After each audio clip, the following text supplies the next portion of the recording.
Hey guys, so we are reading 7th Horcrux again. It's been a while by Emerald Ashes on fanfiction.net. We are on Chapter 6, HP versus Alistair Moody, Part 1. And yeah, let's just get right into it. I paced my room at the Dursleys, wand spinning between my fingers. Dumbledore had warned me to stay inside for fear of Sirius Black, and I had reluctantly abided by his request. But the Muggle world was exhausting, and worse yet, incredibly boring. The Weasleys' old owl thudded against my window, scratching the glass weakly. I scrambled toward it in a horribly undignified manner, and swung open the window, causing the owl to fall into my room. He was probably dead. I shrugged and grabbed the message from his twitching claws. Hi, Harry. Has Hermione been on you about doing homework? She's completely mental. We have a whole month left. Did you hear the Cannons won their last game? It's the third time this season. The twins say it's a fluke, but I think they've really got a chance at the cup. I skimmed the rest of the letter. Apparently Ron's rat was eaten by a Grim or something. See, this is why I miss the Wizarding World. When I leave, even Ron has adventures without me. I scowled, returning to the letter. Mom's been asking when you're going to visit. If you want, you could probably come for the rest of the summer. I didn't read the end of the letter. I was too busy packing. Harry! That was the only warning as I stepped from Mr. Weasley's car and was viciously attacked. I stood still and waited for Hermione to stop hugging me. Hello, Hermione, I said. Ron. Minerva also peeked at us from the doorway, but since she was attempting to be discreet, I pretended not to see her. Hey, mate, Ron said. His mother bustled over, beaming. I think she wanted to hug me as well, but I'd already gotten my wand out. She kept her hands clasped atop her chest. Smart of her, which made sense since she was only a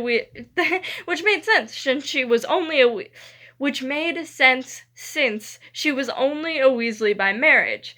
Oh, Harry. Oh, Harry, it's so nice to finally meet you. I've been telling Ron to have you over for years.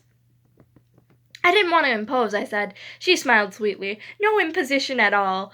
A loud ding echoed across the yard. With a harried look, the Weasley matriarch said, Now, lunch will be ready in a few minutes, so don't stay out here too long. As she left, Ron turned to me. You didn't want to impose? Well, no, it seemed rude. Mate, that doesn't sound like you at all. When have you ever cared about being rude? I shrugged, tucking my wand back into my pocket, since the danger of Weasley affection had passed. I was under the impression that you lived in a shoebox. I was under the impression you lived in a shoebox. His Weasley mouth dropped open and stayed that way for some time. What? That's what Malfoy said, I said peevishly. He was just being an insulting git like he always is, Hermione said. I frowned and observed Ron with an unshielded confusion. But if he was lying, why did you get so upset? Ron went on, sputtering for a while, waving his hands around as if to illustrate some incomprehensible point. I turned my attention to a thoughtful Hermione, which could only lead to trouble. She stared at the place where Mr. Weasley's car was parked. Why didn't you mention that your family were muggles? Oh, I prefer not to talk about them. They're really quite insufferable, I said. What do you mean? Ron asked, and finally recovered. They just are, I shrugged. You would understand if you met them. Hermione said, Ron, if you were raised by muggles, then where do all of your biases come from? I have legitimately no idea what you're talking about. You have no respect for Hufflepuffs, and sometimes you just completely disregard muggles like they aren't even people. Hermione cocked her head, giving me a suspicious look. Your family is all right with you coming here, right? You didn't just decide they were unimportant and go off without telling anyone. I tried to cut in on her completely unwarranted paranoia. Hermione, she rambled on, because that really seems like something you would do. I huffed, insulted. I told them, and I'll have you know, they were very happy to see me go. There was hugging and everything. She giggled. Aw, I wasn't involved, I said, hoping she wouldn't get any ideas. They also had a party. That sounds nice, Hermione said. I wouldn't know. It was after I left. Hermione seemed quite stunned and failed to respond. Since the conversation was clearly over at that point, I wandered inside in search of lunch. Now she insists I've been emotionally neglected, whatever that means. Ron nodded. Yeah, Monty can be kind of weird about stuff like that. It's like the house elves all over again, I grumbled, except I'm the house elf and she's trying to kill me with her deformed mittens. What does that? It's a metaphor, Ron. Don't strain yourself trying to make sense of it, I said. I paced the floor of Ron's room, bursting with an agitated energy. Usually when I felt like this, I would relieve my tension by destroying something, but magic was not permitted over the summers, and I refused to break things with my hands like a muggle. She'd probably forget about it if we got out of the house for a bit, Ron said. I stopped pacing. That seemed reasonable, for a Weasley suggestion. As much as Hermione struggles to care about things that are traditionally immoral, a quick distraction usually causes her to lose interest. Ron continued. I bet even a couple of days would do it. I'm listening. I woke up early the morning after the World Cup. No surprise, since I'd spent most of the previous day sleeping.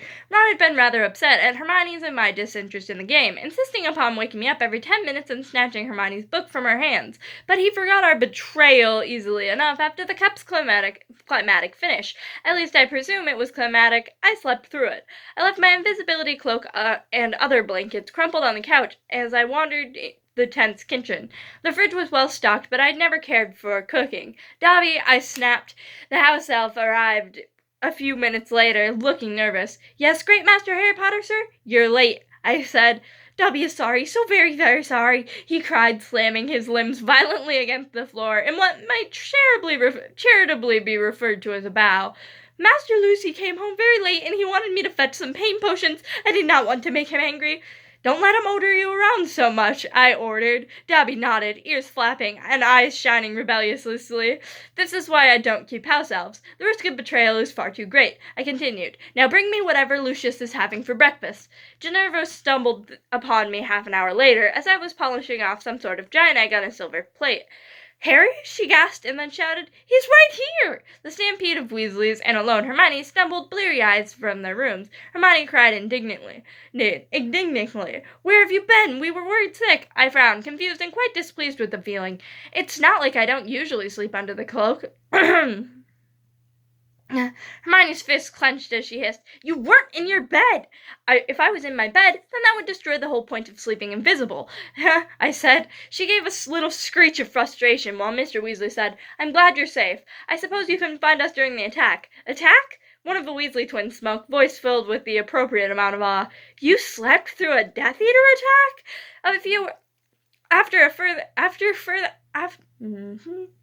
After a further 10 minutes of failing to communicate, entirely the Weasleys' fault, I found out that a group of Death Eaters had come to wreak havoc and torment muggles and generally have a good time. I had slept through it, a skill I had acquired during my reign of terror. It was nice, I reflected, to see the Death Eaters taking some initiative. Perhaps they were paying homage to their fallen leader. I don't know why else they would attack a Quidditch game. At the head table, Dumbledore began his start of the term speech. First, he happily informed us that the Dementors had been removed due to our foreign visitors. Apparently, Beauxbatons takes a dim view on the consumption of their students' souls. Then he turned to the topic of horrible deaths, as he does every year. I wasn't paying much attention, consumed by my thoughts. The Triwizard Tournament had finally returned to Hogwarts. It hadn't been around when I was a student, or I would have another trophy to add to my collection. In fact, it hadn't been around for 2 centuries. Trust Dumbledore to revive a dangerous Gryffindorishly reckless competition. Still, it fit well in the narrative of Harry Potter, vanquisher of the Dark Lord and future Hogwarts professor. As we stood to leave the Great Hall, Ginevra at our heels, Ron snatched some sweets from the table. Hermione sighed dramatically. Do you really need more sugar, Ronald? Her words were mangled by a mouthful of food. I'm a growing boy. She wrinkled her nose. You don't need sugar to grow. You aren't a bacteria, and that's disgusting. You're I'm going to win the Triwizard Tournament, I declared. What? Hermione shrieked, once again paying attention to me, as is only appropriate. Harry, that's even worse than your usual ideas. People die doing things like this. I shrugged. It can't be any more dangerous than school usually is. Ron frowned, jogging to keep pace with us as I sped up with enthusiasm, and Hermione with righteous anger. I don't know, Dumbledore thinks it's dangerous, and he hires werewolves as professors. I said, I still think I'll be fine. Well, you can't enter either way, Hermione sniffed. It's 7th years and olders. No exceptions. That doesn't seem very fair. Even if we start doing it regularly again, it isn't due for 5 more years. I'll have graduated by then I'll never get the chance to compete. It's for your own safety, she said. The goblet wouldn't choose me if I couldn't compete. At least, I don't think it would. How did that work? But I can hardly judge if I don't put in my name. They'll put up petitions to stop you, Hermione said with a desperate sort of hope. I'll get around them, I assured her. I'll help Harry, Ginevra said. Ah, yes, I'd forgotten about you. We had reached the common room by then, going inside with a muttered flobberworm. The familiar red room filled with chattering students greeted us. I took the only available chair, earning an insolent glare from Hermione and a hey from Ron. Ginevra stood without complaint, which nearly made me regret my decision. I took a deep breath. Look, Ginevra, we have to talk about this. I waved my hand vaguely. Following us thing. I didn't say anything before because we were at your house, and you should be able to stalk whomever you like at your house. But this is my house. It's a school, Harry. It's nobody's house, Hermione said as she dug out her Transfiguration book, intent upon reading it for the 3rd time before term. I ignored her, of course. Now, I appreciate your stepping in last year. You made a perfectly suitable substitute for Ron. But Ron's back, and he has seniority. Ginevra pouted, asking, Why can't we both be your friends? I shook my head. We're already perilously close to a Weasley majority. I can't have 2 of you stalemating. It's not like we're the same person, Ginevra said. I'm different from my brothers. See, now you sound exactly like Ron, I said. This just isn't going to work, right, Hermione? Hermione didn't even look up from her textbook. I don't have a problem with Ginny. Right, Ron? Yeah, he said, elaborating at his sister's betrayed look.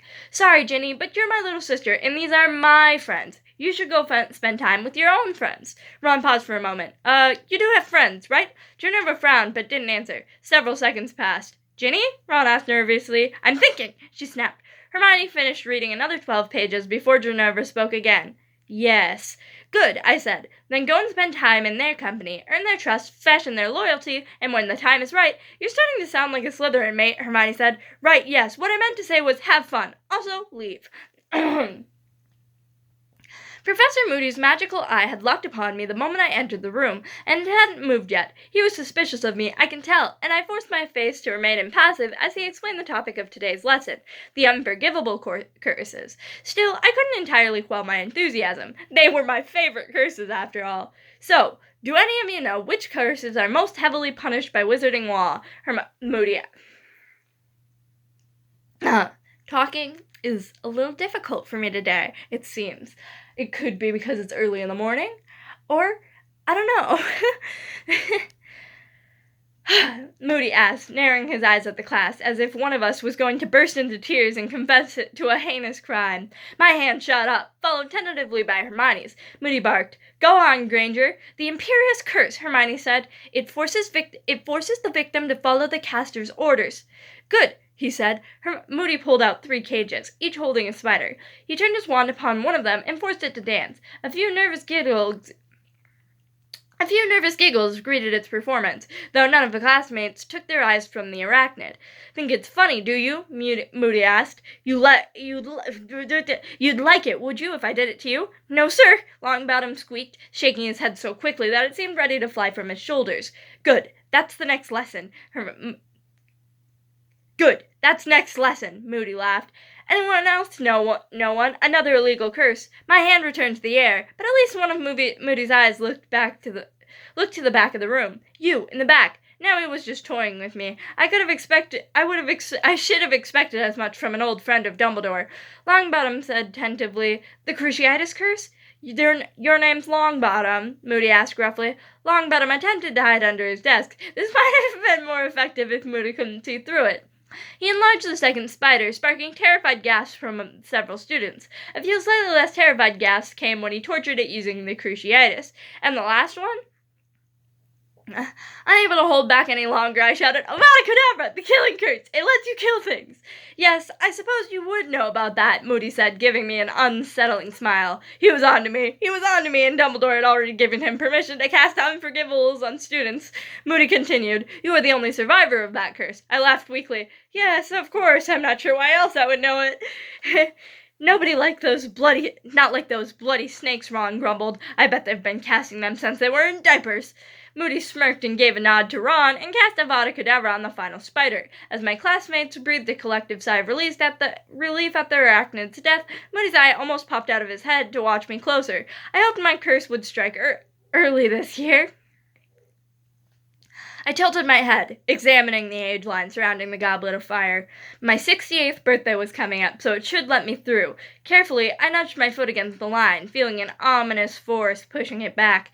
Clearly, it responded to physical age and not mental age. Of course, the Weasley had artificially aged themselves and been thrown back regardless. Perhaps it required both, or possibly Dumbledore had enchanted it to only allow 7th years in. Yes, I decided. That seemed reasonable. It was probably the best that I couldn't walk right through. That would raise all sorts of suspicions. No, I would have to take a more subtle approach. Wingardium Leviosa, I said. The parchment on which I had scribbled my name smoothly levitated forward, and yet started shivering as it crossed the age line. Not far from the goblet, it stopped altogether, crumpled into a ball, and ricocheted back. If the ball bounced off my forehead. Lip curled, I tossed the piece of parchment in the air and snarled, "Ventus!" It tumbled towards the goblet atop of a spiral of wind, which knocked over several unsuspecting passersby. It then returned at equal speed, again hitting my forehead. I was crouched on the stone floor, putting the last touches on my latest attempt to enter the tournament, when Ron and Hermione interrupted me an hour later. "About time. We've been looking for you all over. Hermione thought you were in the library," Ron said. Ron made a face that was, for once, intentionally stupid. "Harry spends plenty of time in the library," Hermione said. It's not my fault you like to pretend he's some sort of Quidditch fanatic." "He's coming around," Ron said with an offended look. "He practically begged me to organize a game last year, and he went to the Quidditch Cup with us." "Two incidents is hardly evidence of a trend, Ron," Hermione said. Sure it isn't, Miney, Ron faked a cough. "Jealous?" "I'm not jealous," Hermione mumbled, "and you know that I hate that nickname." Grinning, Ron turned his attention to me. "What are you doing on the floor?" "Beating the age line," I said. I added another slash of ink onto the stone. It was a little wobbly and looked more like a dragon than a unicorn, so I vanished it. Hermione leaned over to peek at my work. She gasped, "Those are Newt-level runes! You don't even take ancient runes!" "You aren't the only one who reads, Hermione," I said. She glanced triumphantly at Ron. "I told you!" "So what's it do?" Ron asked. Hermione cleared her throat. "Well, I've only read about it in passing, mind you. It's a very complicated work, though not all that uncommon among curse-breakers who need to move something that they can't touch, or in cases where other means of magical transformation might damage an object. It makes extensive use of the rune." "Yeah, but what does it do?" Hermione sniffed haughtily. I was getting to that. It's used for teleporting things." "Don't know why you can't just say that," Ron muttered. "Always have to go off on some—" "At last!" I cried, rising from the ground. "I've completed it. Oh, sure, Dumbledore protected against physical intrusion and simple spells, but he could never have prepared for something so intricate, so far above anything he would expect of a mere child. But I am more than that. I am Harry Potter, and I will not be thwarted by the likes of him." I smirked, dropping the ball of parchment atop the room and laughing as it popped away. My eyes darted to the goblet. The parchment appeared directly above it, only millimeters from the top. But it didn't fall. It flew backwards into my forehead. As it fell to the ground, my eye twitched. I hadn't experienced such intense fury since the Dementor incident. I snatched up the crumpled parchment and blindly flung it at the goblet. It traveled uninterrupted as it passed the age line, bounced against the goblet's interior, and fell inside. Ron gaped. "You can just throw it in?" "Of course," I said. "They would never think to protect against the most base, mundane, Muggle methods. After all, who would stoop so low?" I smirked, congratulating myself on my astounding success. "Ron, bring me more paper. In fact, bring me all the paper you can find. Ink, too." Ron scurried off to do my bidding. Hermione, always questioning my decisions, asked, "Why do you need paper?" "I have to put my name in more times, obviously," I said. She pursed her lips. "No, you only need to put your name in once." "Yes, that's what they would have you believe," I said. "But I've contemplated this thoroughly. No one knows how the goblet works or why it chooses the student it does. Oh, sure, sometimes it picks a great fighter with unmatched cunning, but others it picks someone whose name was put in as a joke or a Hufflepuff. In retrospect, I was being redundant. So, Hermione asked, It's a lottery. Hermione rolled her eyes. That's ridiculous. No, believing that a big cup can choose the greatest champion based off a name on a slip of paper is ridiculous. What's it do? Analyze the handwriting? It's very advanced magic, Hermione said. Or it picks a name at random. What do you think is more likely? Ron raced towards me, a stack of parchment in his hand. Got him. I nodded. Good. Now get more. He took off again, and I tore a strip of parchment off a sheet, scribbled my name, and shoved it in Hermione's hands. Make use of your terrible Muggle origins and start throwing. And from Beauxbatons, Fleur Delacour, Dumbledore said. A haughty witch in powder blue flounced towards the back room. Hermione shot me a triumphant look. See, both of the champions were their school's favorite to win, and they're each very talented. It's not a lottery. I laughed, admiring her pig-headed attachment to an obviously incorrect theory. That's probably because they were the only ones who entered. Are you sure? Hermione asked. I spent 8 hours camped out next to the goblet yesterday. I'm pretty sure. Finally, Dumbledore said, from Hogwarts School of Witchcraft and Wizardry, a third slip of parchment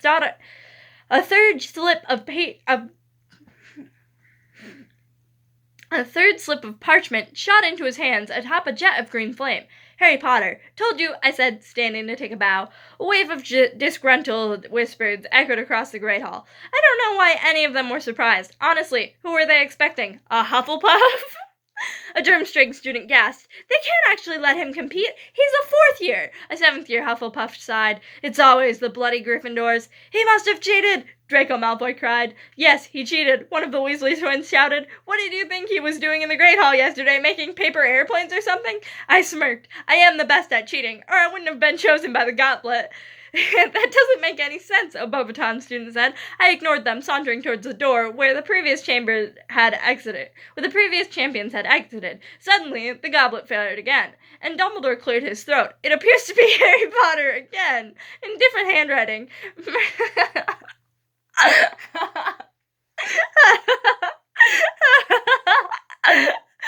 don't know why that's so funny. Merlin states, Harry broke the cup. Ron yelled. I hope it doesn't do that with all the entries. Harry... Dumbledore appeared troubled. My boy, just how many times did you put your name in? Oh, 300 or so. A lot bounced off the rim, so it was difficult to keep track. I admit it. How the hell did you manage that? Someone shouted from the Slytherin table. It was a lot easier once I got the house elf production line going. I never thought I would be so grateful for Hermione's literacy program. I didn't start it so they'd be better slaves, Hermione snapped. And yet, that was still the result, I said. The harder she struggled against her naturally evil tendencies, the greater the eventual damage it became. It was awe-inspiring, really. I left Hermione to her anger and followed the other champions. I should have waited to start this video until I had some water, but I was overexcited. 2 minutes later, we were still waiting in the same room. Delacour actively ignored me, while Crumb's abortive attempt at conversations faltered before the shouting going on a few feet away. I watched in amusement as the judges squabbled over my entry. With their champion's fervent support, the Beauxbatons headmistress insisted that competing against a 14-year-old wasn't very sporting. I personally had no problem beating children a third my age. I personally had no problem beating children a third my age. The event organizer, Crouch, was similarly worried that Britain would be at a disadvantage. In contrast, Igor Karkaroff feared the overwhelming power implied by... Igor Karkaroff feared the overwhelming power I implied by the night I vanquished myself. It was hard to say if that was a sign of his intelligence, cowardice, or paranoia. Perhaps he'd simply seen that Dumbledore was twinkling again. Now, there's nothing to be done but let him compete, Dumbledore said. The Goblet of Fire is magically binding, and the boy was chosen by it. Twice, I added helpfully. We wouldn't want him to lose his magic, or even his life, because we were trying to protect him, he continued, smiling serenely. They couldn't argue with Dumbledore. No one ever can for long. So the judges grudgingly agreed to let me compete and stormed off to sulk. Elsewhere, their champions off to sulk elsewhere. Their champions soon followed. Lemon drop? Dumbledore asked. I shook my head, unwilling to risk whatever concoction he devised to punish me for this latest scheme. No one ever wants my lemon drops, he sighed dramatically. Dumbledore popped the lemon drop in his mouth, winked at me, and left as well. Severus sneered at me from the corner of the room, sweeping forward only once everyone else had left. You are exactly like your father, an arrogant, conceited, reckless fool with no regard for your own or others' safety. But even he would not have done something so moronic as to enter a dangerous magical competition, repeatedly. I gave him a lazy smile. Bantering with Severus was so much fun. Well, what can I say? I'm a typical Gryffindor, not a slimy Slytherin like you. Severus's eyes flashed with fury as he leaned forward so close, spittle flew at my face. Do you think this is a game, Potter? Technically, it's a tournament, I said. Severus drew back, almost physically reining in his emotions. He was silent for several motions, his lip curled in disgust at what he was about to do. I think it's about time you were actually punished. 20 points from Slytherin. My eyes widened. You can't do that! I'm not even in that house! Severus smiled cruelly, drawling, 5 more for your cheek, as he walked away. I don't understand, Hermione asked, as we made our way towards the common room. Why doesn't he just give you detention? I chuckled. Oh, he tried back in first year. So long as he's there, I rather enjoy them, and if they're unsupervised, I tried to brew Felix Felicius and leave him to clean up the resulting poisons. The detentions are inevitably more of a punishment for him than me. We passed through the portrait entrance. Inside, a party was in full swing. They'd been planning this ever since the tournament was first announced, because the Hogwarts champion was obviously going to be a Gryffindor. A cheer erupted when the partiers spotted us, and someone shoved a butterbeer in my hand. I grinned, announcing, My plan has finally come to fruition. My plan has finally come to fruition. Snape has decided to take points from Slytherin every time I annoy him. We're going to sweep the cup for the next 4 years.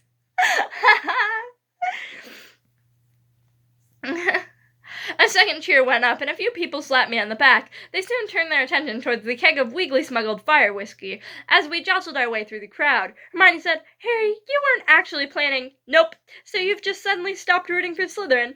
I came to a very important realization today. I said, it doesn't matter what color the Great Hall is during the leaving feast, or who gets bragging rights for the next year. What matters is that I'm the one who decides.